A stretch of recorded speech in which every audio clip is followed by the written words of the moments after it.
మీ cinema రంగంలోకి ఎట్లా enter అయ్యారు? ఏమి ఫస్ట్ కుక్క అని చెప్పి ఒక పిఎల్ నారాయణ, తెలంగాణ శకుంతల, కోట శ్రీనివాసరావు ఫస్ట్ పిక్చర్ అండి కుక్క. తెలంగాణ శకుంతల కూడా ఫస్ట్ పిక్చరే. ఇది చాలామందికి తెలియదు ఈ విషయం. ఆ కుక్క అనే పిక్చరు 1,20,000లో తీసాం, బ్లాక్ అండ్ వైట్లో.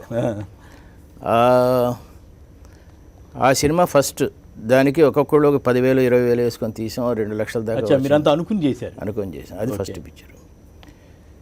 మృణాల్ సేన్ ఒక సినిమా తీశాడు, మృగయ్య అని చెప్పి. దాన్ని తెలుగులో నాటికి రాశాను నేను, ఆర్తి అని చెప్పి. ఓకే. ఆ ఆర్తి చూశాడు ఆయన, మృణాల్ సేన్. ఆయన అప్పుడు తెలంగాణ యాసలో ఒక సినిమా తీస్తున్నాడు, ఒక ఊరి కథ అని. దానికి బెస్ట్ రీజనల్ అవార్డు కూడా వచ్చింది. దానికి డైలాగ్ రైటర్గా పెట్టుకున్నాను నేను. ఓకే. అది నెక్స్ట్ పిక్చర్ అండి.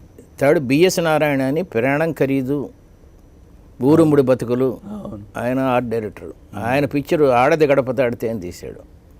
శరత్ బాబు, మంజుల వాళ్ళు హీరోయిన్. అది థర్డ్ పిక్చరు. ఈ టైంలో కేఎస్ రామారావు కొనుక్కున్నాడు అభిలాష. అప్పుడు ఒక ఒక జెంటిల్మెన్ అగ్రిమెంట్ లాగా ఎంటర్ అయ్యాం. ఒక 4-5 సినిమాలు చేయాలి. చిరంజీవి, కేఎస్ రామారావు, కోదండరామరెడ్డి, నేను, ఇళయరాజా. ఓకే. ఇది కాంబినేషన్తో 5 సినిమాలు తీసాం. ఆఖరి సినిమా నా డైరెక్షన్. అది ఫ్లాప్ అవటంతో ఇంకా స్టోర్ట్ పోలీస్ స్టేషన్. కానీ అభిలాష అవన్నీ బాగా హిట్ అయ్యాయి. అవి కోదండరామరెడ్డి, సత్యమూర్తి అనే రైటర్ ఉండేవాడు, మన మ్యూజిక్ డైరెక్టర్ ఉన్నాడు డిఎస్పి. ఓకే. వాళ్ళ ఫాదరు. ఓకే. అతను కోదండరామరెడ్డి. ఆ ఖ్యాతి అంతా వాడికి వెళ్తుంది. ఇళయరాజా పాటలు ఇంక చెప్పక్కర్లేదు. అంటే రచనగా నేను నవలు ఇచ్చేసాను, అంత వాడు చేసి. మళ్ళీ దాన్ని మీరు స్క్రిప్ట్ కూడా మీరే తయారు చేశారేమో? అభిలాష్గా చేశాను, మిగతా వాడికి లేవు నా ప్రమేయం. రైట్. ఇప్పుడు వర్తమానానికి వద్దాం కొద్దిసేపు. మళ్ళీ ప్రస్తుతం సంక్షోభం ఎదురవుతున్నట్టు సినిమా రంగంలో కొంత. ఏం సంక్షోభం? అదే డ్రగ్స్ సంక్షోభం అనండి, ఇంకోటనండి. నాకు అంత ఐడియా లేదు. నేను సినిమాలు అసలు చూడను. దాదాపు 10 సంవత్సరాల నుంచి సినిమాలతో సంబంధం లేదు. అదేంది మీరు సినిమా రంగంతో ఇప్పుడు పూర్తిగా లేదంటే ఒక రకంగా ఉంది, ఒక రకంగా లేదు. లాస్ట్ 3 పిక్చర్లు పెద్దగా ఆడలేదు నావి. నేను స్క్రీన్ ప్లే వర్క్ చేసినవి. మృగరాజు, చిరంజీవితో మృగరాజు, అనామిక, శేఖర్ కమలతో అనామిక, మన ఇతనితో శక్తి అని చెప్పి అశ్విని దత్ పిక్చరు. ఈ 3 సరిగ్గా ఆడకపోవడంతో ఇంకా దాదాపు ఎవరు పిలవట్లేదు, నేను ఆడట్లేదు. కానీ కన్నడలో సినిమా డైరెక్ట్ చేశాను. ఇప్పుడు సెన్సార్కి వెళ్తుంది ఎల్లుండి. ఓకే. అది ఇంకో 10 రోజుల్లో రిలీజ్ అవుతుంది. ఒకవేళ అది హిట్ అయితే మళ్ళీ ఇంకేమైనా తెలుగులో తీయడానికి వీలు ఉంటుంది. పోనీ అది పర్వాలేదు. అయినా కూడా ఈ డ్రగ్స్ గొడవ వీటి మీద ఎట్లా మీరు? నాకు డ్రగ్స్ గొడవ, సినిమాలో వాళ్ళు డ్రగ్స్ అనే దాంట్లో నాకేమీ పెద్ద చిత్రమే కనవ. ఎందుకంటే డ్రగ్స్ అనేది హైదరాబాద్లో చాలా పాపులర్గా, ఎక్కువ విస్తృంఖలంగా, రాక్షసంగా ప్రవహిస్తున్న దాంట్లో వీళ్ళు కూడా ఒక బ్యాచ్. మామూలు కంప్యూటర్ ఇంజనీర్స్ వాళ్ళు డ్రగ్స్ తీసుకోవడం కూడా అంతే పర్సెంటేజ్ ఉంటుందండి. కానీ సినిమా రంగంలో అంటే ఇక్కడ ఏమవుతుందంటే హీరోని వాళ్ళందరినీ చాలా హీరోయిటిక్గా చూపించడం, ఇటువంటి వాటికి, దుష్టశక్తులకి, చెడు అలవాట్లకి వ్యతిరేకంగా వీళ్ళంతా పోరాడుతున్నట్టు చూపించి, తీరా కేసులు వచ్చేసరికి వాళ్ళు కూడా మీరే వెనకబడి ఉన్నారేమో అని నా ఉద్దేశం. నాకన్నా అదేంటి, మన సినిమాల్లో హీరో ఏమీ చేయడండి. వాడికి ఉద్యోగం ఉండదు, వాడిని ఎందుకు ప్రేమిస్తుందో హీరోయిన్ తెలియదు, వాడు సిగరెట్ తాగుతూ ఉంటాడు, డ్రింక్ చేస్తూ ఉంటాడు. ఈ మంచి లేటెస్ట్ షీట్లో సినిమాలన్నింటిలో హీరో డ్రింక్ చేస్తూనే ఉన్నాడు. వాడు ఏం పని చేయడు, వాడికి ఉద్యోగం రావడం క్లైమాక్స్. ఇలాంటి సినిమాలు వచ్చినాయి కాబట్టి హీరోయిజంగా ధీరోదాత్తత అనేది తగ్గిపోయింది పూర్తిగా. ఎందుకు తగ్గిపోయిందంటే చూసేవాడు ఆడియన్స్ కూడా అలాంటి వాళ్ళే, బీటెక్ ప్యాసి ఉద్యోగాలు లేనివాళ్ళు. సో వీళ్ళని ఐడెంటిఫై చేస్తూ అలాంటి సినిమాలు వస్తాయి కాబట్టి వాళ్ళు హీరోలు అయ్యారు. అది పక్కన పెడదాం. ఈ డ్రగ్స్ అనేది అంటారా, వెసులుబాటు ఎక్కువ ఉంటుందండి.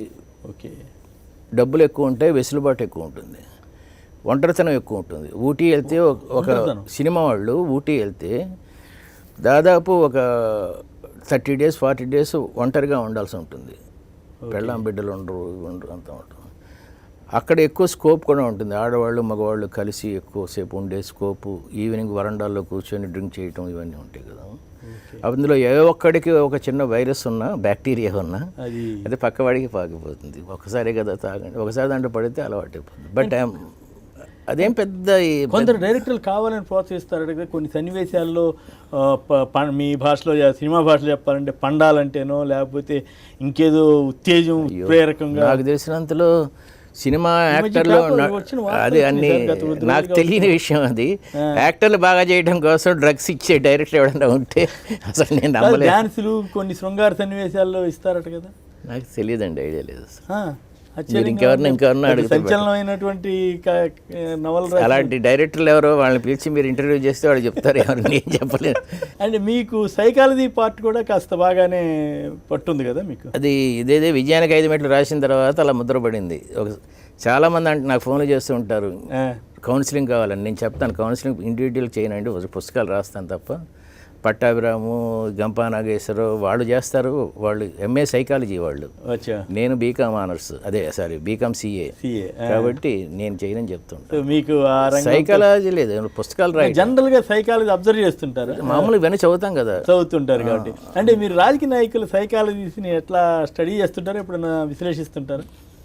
ఒక రాజకీయ నాయకుడు అవ్వటం చాలా కష్టం అండి. ఒక ఇండియాకి క్రికెట్ ప్లేయర్ అవ్వటం ఈజీ ఏమో తప్ప ఇవాళ రేపు రాజకీయ నాయకులు ఎవరు పడితే వాళ్ళు అవుతున్నారని అంటే అది మీకు తెలిసిన వాళ్ళు ఎంతమంది ఫెయిల్ అవుతున్నారు. రాజకీయ నాయకుడు అవ్వాలంటే ఫస్ట్ లౌక్యం ఉండాలి, జ్ఞాపక శక్తి, ధారణ శక్తి ఉండాలి, మొహం మీద చిరునవ్వు ఉండాలి, అనుచరులు పైకి వస్తుంటే ఎలా అణచాలో దానికి కావాల్సిన శక్తి ఉండాలి, తనకన్నా పై వాళ్ళని మంచి చేసుకునే ఇది ఉండాలి, అలా వెసులుబాటు చేసుకుంటూ పైకి వెళ్ళే ఇది ఉండాలి. అన్ని ఉండాలి లక్షణాలు.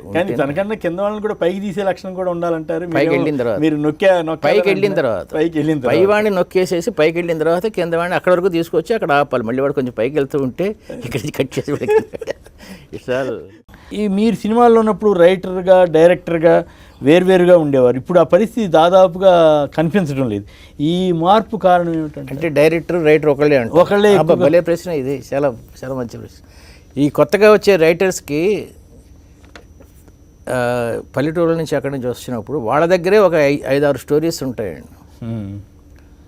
అసిస్టెంట్ డైరెక్టర్గా చేరతాడు, అతను చెప్పే స్టోరీ బయట వాళ్ళకి అంటే చెప్పడం ఒక కళ, అది సరిగ్గా తెలియకపోవడంతో ఆ స్టోరీస్ అలాగే ఉంటాయండి.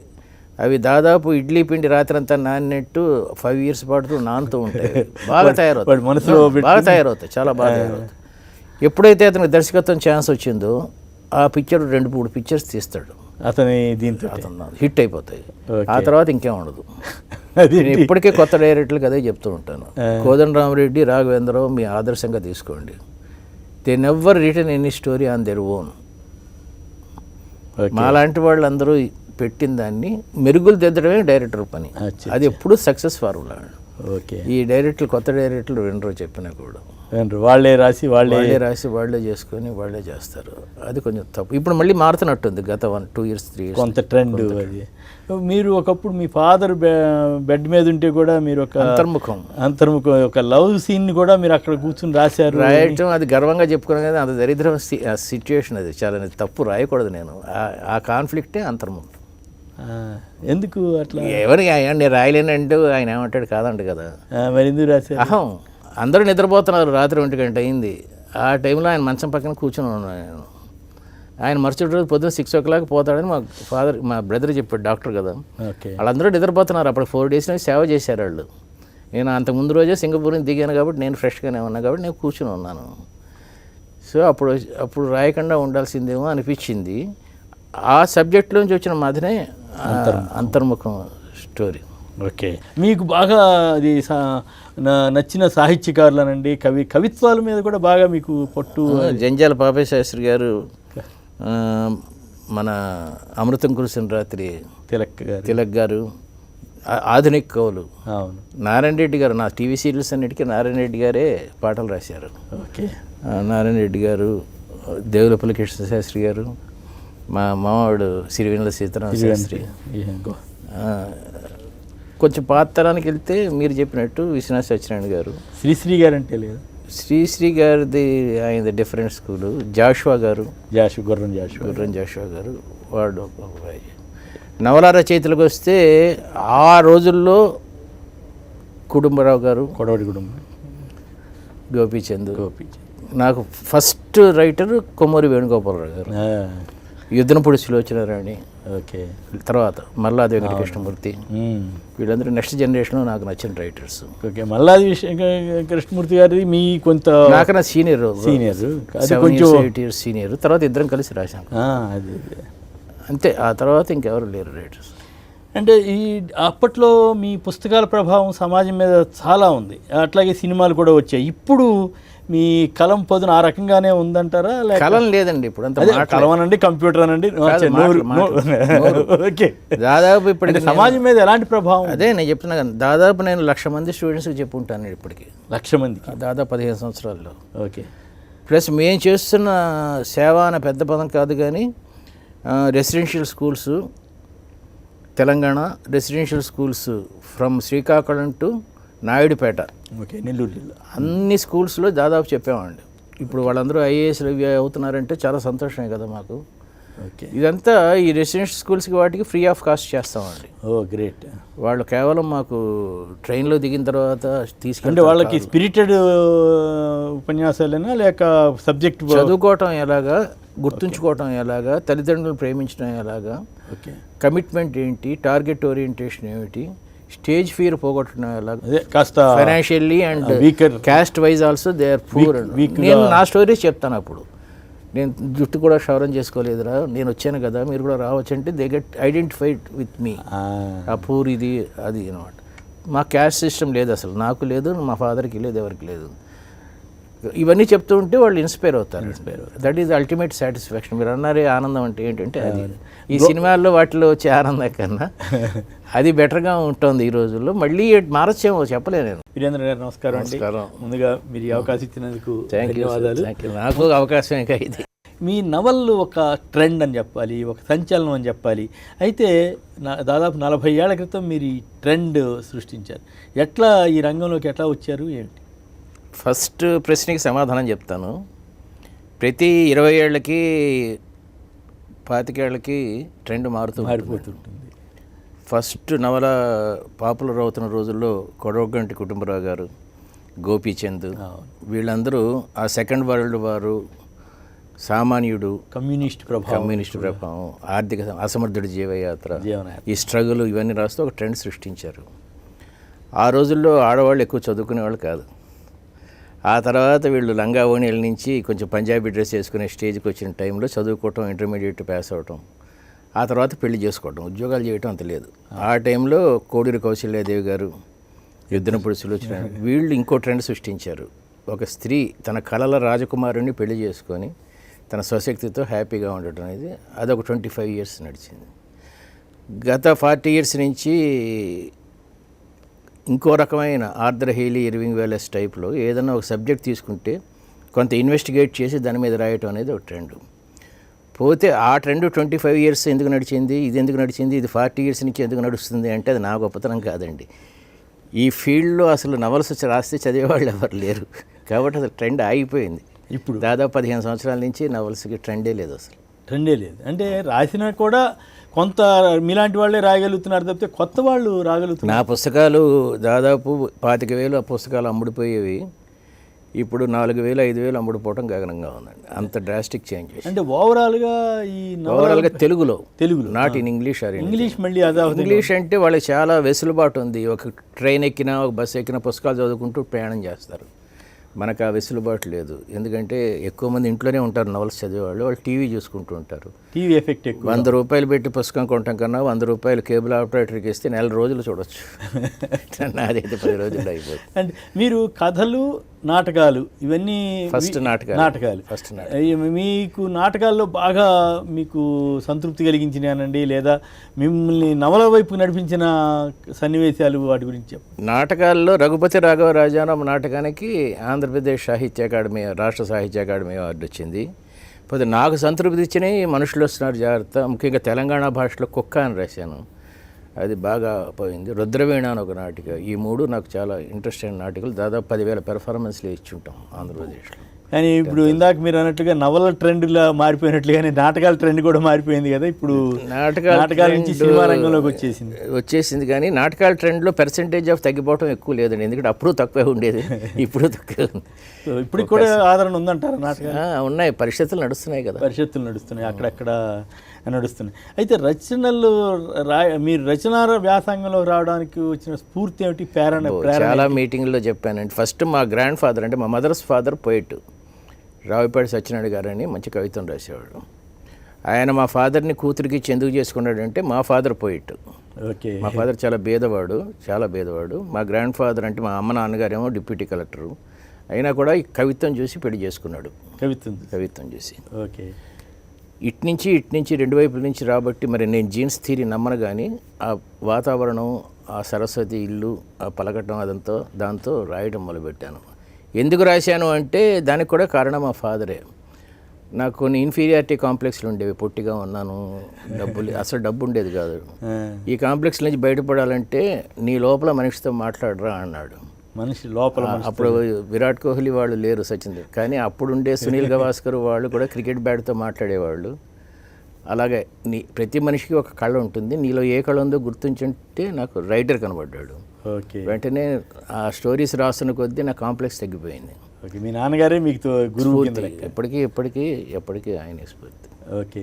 అయితే మీ నవలల్లో కొంత ఏమంటారు ఫ్రిక్షన్ అనండి, లేదా భావుకథ అనండి, రొమాన్స్ అనండి, అన్నీ ఉంటాయి.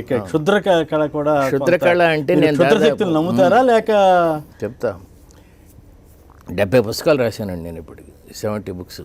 70లో నేను క్షుద్రశక్తుల మీద రాసినవి 3.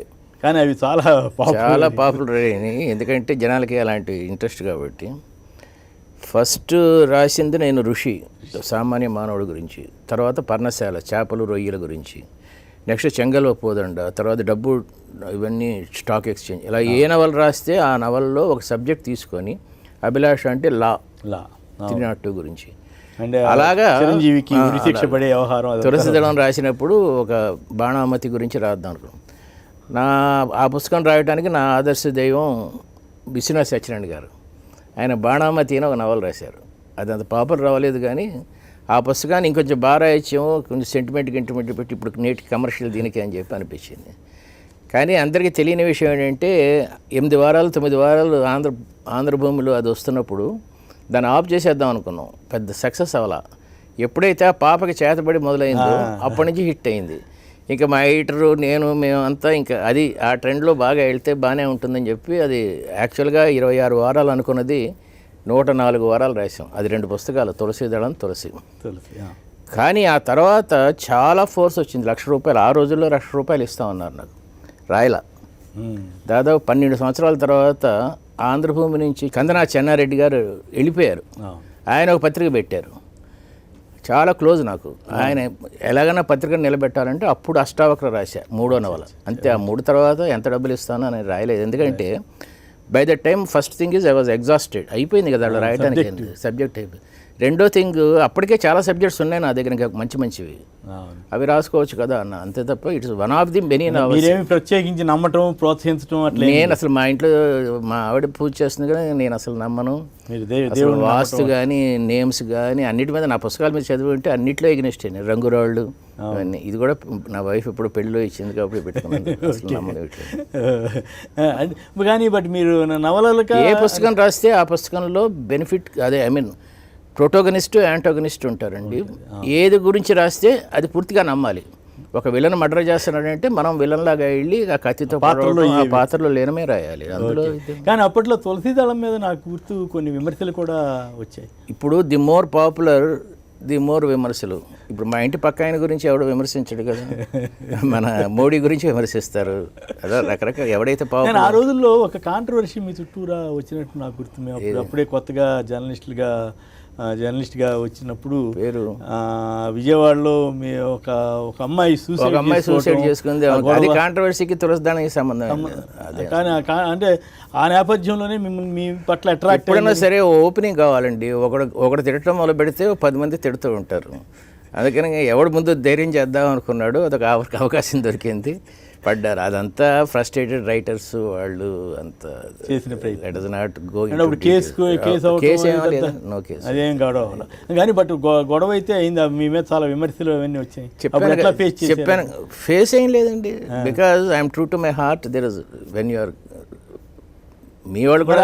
మరి ఆ అమ్మాయి ఎందుకు ఇప్పుడు ఆ కేసు కావాలని మీకు టైం రేటింగ్స్ కావాలంటే చెప్తాను. టైం రేటింగ్స్ గురించి మాట్లాడుతున్నారా మీరు? టైం రేటింగ్స్ కాదు, నాకు నేను అప్పుడే అది మనం పర్సనల్గా మాట్లాడుకుందాం. ఇప్పుడు ఎందుకు గొడవ అంత? మన సాహిత్యం గురించి అప్పుడు ఏదో గొడవ అయింది కదా ఉడికి, అసలు అంటే వాట్ ఎగ్జాక్ట్లీ హ్యాపెండ్ అనేది.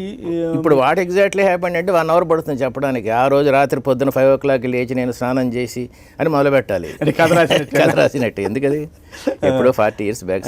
అంటే ఎట్లా కాదు, మీ మనసులో ఏముంది జరగడం వల్ల మీకు వచ్చిన ఇబ్బంది? చాలా పాపులర్. ఇబ్బంది పడ్డారు మీరు? ఏం పడలేదు.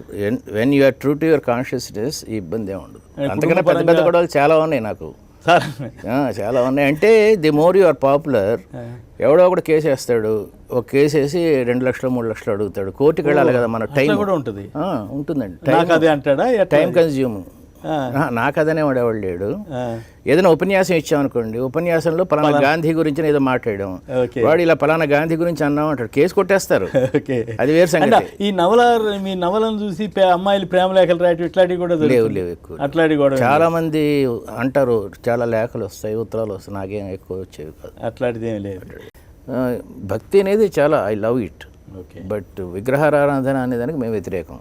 ఓకే, ఎందువల్ల? ఎక్కడ డిఫర్ అయ్యారు? విగ్రహారాధన అంటే గౌతమ బుద్ధుడు చెప్తాడు కదా, విగ్రహారాధన వద్దు, బుద్ధిజం.